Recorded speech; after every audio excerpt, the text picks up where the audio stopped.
4-5 ವರ್ಷಗಳಿಂದ teachers recruitment ಮಾಡ್ತೀವಿ ಅಂತೇಳಿ ಒಂದು ಕುಂಟು ನೆಪವನ್ನು ಹೇಳ್ತಾ ಇದೆ. ಸರಿಸುಮಾರು 85,000 ಶಿಕ್ಷಕರ ವೇಕೆನ್ಸಿ ಖಾಲಿ ಇದ್ರೂ ಸಹಿತ ಕೇವಲ ಏನಪ್ಪ ಅಂತಂದ್ರೆ ನಾವು 10,000 ಮಾಡ್ತೀವಿ, 15,000 ಮಾಡ್ತೀವಿ, 20,000 ಮಾಡ್ತೀವಿ ಅಂತೇಳಿ ಮಾನ್ಯ ಶಿಕ್ಷಣ ಸಚಿವರಾಗಿರ್ತಕ್ಕಂಥ ಮಧು ಬಂಗಾರಪ್ಪನವರು ಪ್ರತಿದಿನ ಏನಪ್ಪ ಅಂದ್ರೆ ಸುಳ್ಳುಗಳನ್ನ ಹೇಳ್ಕೊಂಡು ಬರ್ತಾನೆ ಇದ್ದಾರೆ. ಮತ್ತು ಒಳ ಮೀಸಲಾತಿಯಿಂದ ಈಗ 3 ವರ್ಷ ಡಿಲೇ ಆಯಿತು. ಕರ್ನಾಟಕದಲ್ಲಿ ಸಾಕಷ್ಟು ಅಭ್ಯರ್ಥಿಗಳು ಅಂತಂದರೆ ಸರಿಸುಮಾರು 2 ಲಕ್ಷ ಅಭ್ಯರ್ಥಿಗಳು ನಾವೆಲ್ಲ ಓದ್ತಾ ಇದ್ದೀವಿ ಸರ್. ಟೀಚರ್ಸ್ ರಿಕ್ರೂಟ್ಮೆಂಟ್ ಆಗುತ್ತೆ ಅಂತೇಳಿ. ಆದರೆ ಇವರು ಏನಪ್ಪ ಅಂದ್ರೆ KPSC ಅನ್ನುವಂಥ ಒಂದು ಹೊಸ ಕಾನ್ಸೆಪ್ಟನ್ನು ತೆಗೆದುಕೊಂಡು ಬಂದು ಆಮೇಲೆ ಇರುವಂಥ ಸರ್ಕಾರಿ ಅಂದರೆ ಸುತ್ತಮುತ್ತ ಇರ್ತಕ್ಕಂಥ ಎಲ್ಲ ಸ್ಕೂಲ್ಗಳನ್ನ ಮುಚ್ಚುವಂಥ ಹುನ್ನಾರ ಏನಪ್ಪ ಅಂದ್ರೆ ಸರ್ಕಾರ ಮಾಡ್ತಾ ಇದೆ.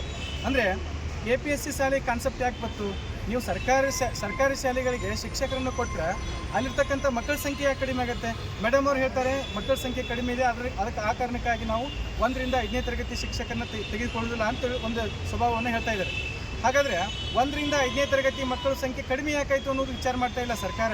ಸೊ ಶಿಕ್ಷಕರ ಕೊರತೆಯಿಂದ 1ರಿಂದ 5ನೇ ತರಗತಿಗೆ ಮಕ್ಕಳ ಸಂಖ್ಯೆ ಬರ್ತಾ ಇಲ್ಲ.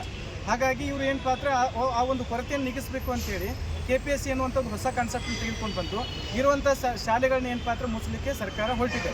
ಇದ್ರ ವಿರುದ್ಧ ಏನು ಪಾತ್ರ ನಾವು ಪ್ರತಿಭಟನೆ ಮಾಡ್ತಾ ಇದ್ದೀವಿ. ಆಮೇಲೆ 1ರಿಂದ 5ನೇ ತರಗತಿ ಕಾಲ್ಫರ್ಮ್ ಆಗಿ ಸರಿಸುಮಾರು 10-12 ವರ್ಷ ಆಯಿತು. ಆಮೇಲೆ ದೈಹಿಕ ಶಿಕ್ಷಕರ ಕಾಲ್ಫರ್ಮ್ ಆಗಿ 19 ವರ್ಷ ಆಯಿತು. ಸೊ ನೀವು ಟೀಚರ್ಸೇ ಕೊಡಲಿಲ್ಲ ಅಂತಂದರೆ ಮಕ್ಕಳು ಎಲ್ಲಿ ಬರ್ಬೇಕು ಹೇಳ್ರಿ? ಸೊ ಸರ್ಕಾರ ಹಂತವಾಗಿ ಕಾಲ್ಫರ್ಮ್ ಮಾಡಿದರೆ ಶಿಕ್ಷಕರನ್ನು ಕೊಟ್ಟರೆ ಮಕ್ಕಳಿಗೆ ಏನು ಪಾತ್ರ ಮಕ್ಕಳು ಬರಲಿಕ್ಕೆ ಅವಕಾಶ ಆಗುತ್ತೆ. ದಯಮಾಡಿ ಕೈಂಡ್ಲಿ ರಿಕ್ವೆಸ್ಟೆಡ್, ಈಗ ನೀವು 15,000ಕ್ಕೆ ಅಪ್ರೂವಲ್ ಕೊಟ್ಟಿದ್ದೀರಿ, ಇದ್ರ ಜೊತೆಗೆ ಇನ್ನೊಂದು 5,000ನೋ 10,000ನೋ ಸೇರಿಸಿ ಏನು ಪಾತ್ರ ಒಂದು 15-20-25,000 ನೀವು ಏನು ಪಾತ್ರ ಫೀಲ್ ಮಾಡಿದರೆ ಸೊ ಸರ್ಕಾರನೂ ಏನು ಪಾತ್ರ ಒಂದು ಹೇಳ್ಕೊಳ್ಳೋಕ್ಕೆ ಒಂದು ಗರ್ಸನ ಇರುತ್ತೆ. ಆಮೇಲೆ ಇವೇನು ಮಕ್ಕಳ ಸಂಖ್ಯೆ ಕೊರತೆ ಕಾಡ್ತಾ ಇದೆಯಲ್ಲ, ಸೊ ಅದಕ್ಕೆ ಏನು ಪಾತ್ರ ಒಂದು ಅನುಕೂಲ ಆಗುತ್ತೆ. ದಯಮಾಡಿ ಶೀಘ್ರಗತಿಯಲ್ಲಿ ಈಗ ಕಲ್ಯಾಣ ಕರ್ನಾಟಕದ ನೋಟಿಫಿಕೇಶನ್ ಕ್ಯಾನ್ಸಲ್ ಮಾಡಿಬಿಟ್ಟಿದ್ದೀರಿ ನೀವು. ಅದಕ್ಕೆ ಈ ರೀತಿ ಆಗಬಾರ್ದು. ಸರ್ಕಾರದಲ್ಲಿ ಪ್ರತಿ ಕ್ಷಣಕ್ಕೂ ನೀವು ಯಾವುದೋ ಒಂದು ನೆಪವನ್ನು ಹೇಳ್ಕೊಂಡು ಸುಳ್ಳುಗಳನ್ನ ಹೇಳ್ಕೊಂಡು ಬಿಟ್ಟು ಸರ್ಕಾರ ಒಂದು 15ರಿಂದ 20,000ನ ತಕ್ಷಣ ಏನು ಪಾತ್ರ ನೇಮಕಾತಿ ಮಾಡಲಿಕ್ಕೆ ಅವಕಾಶ ಮಾಡಿಕೊಡ್ಬೇಕು. ಏನು KPSC ಶಾಲೆ ಅಂತ ಹೇಳ್ತಾರೆ ಈಗ ಸರ್ KPSC ಶಾಲೆ ಒಳ್ಳೆ ಕಾನ್ಸೆಪ್ಟು, ಒಳ್ಳೆ ಫೆಸಿಲಿಟಿ ಕೊಡ್ತಾ ಇದೆ, ಅದರಿಂದ ನಮಗೇನು ಭಯ ಇಲ್ಲ. ಆದರೆ ಸುತ್ತಮುತ್ತ ಗ್ರಾಮ ಪಂಚಾಯತಿಗೆ ಒಂದೇ ಶಾಲೆ, ಇವ್ರ ಕಾನ್ಸೆಪ್ಟ್ ಏನು ಅಂತಂದರೆ ಗ್ರಾಮ ಪಂಚಾಯತಿಗೆ ಒಂದೇ ಶಾಲೆ ಇರುವಂಥ 4-5 ಶಾಲೆಗಳನ್ನ ಏನು ಪಾತ್ರ ಕ್ಲೋಸ್ ಆಗ್ತವೆ ಆಟೋಮೆಟಿಕ್ಲಿ. ಸೊ ಸೌಲಭ್ಯಗಳನ್ನು ಆ ಒಂದು ಒಂದೇ ಶಾಲೆಗೆ ಫೋಕಸ್ ಮಾಡಿದ್ರೆ ಇರುವಂಥ 4-5 ಶಾಲೆಗಳು ಕಳ್ಕೊಂಡ್ಬಿಡ್ತಾವೆ ಅಸ್ತಿತ್ವ.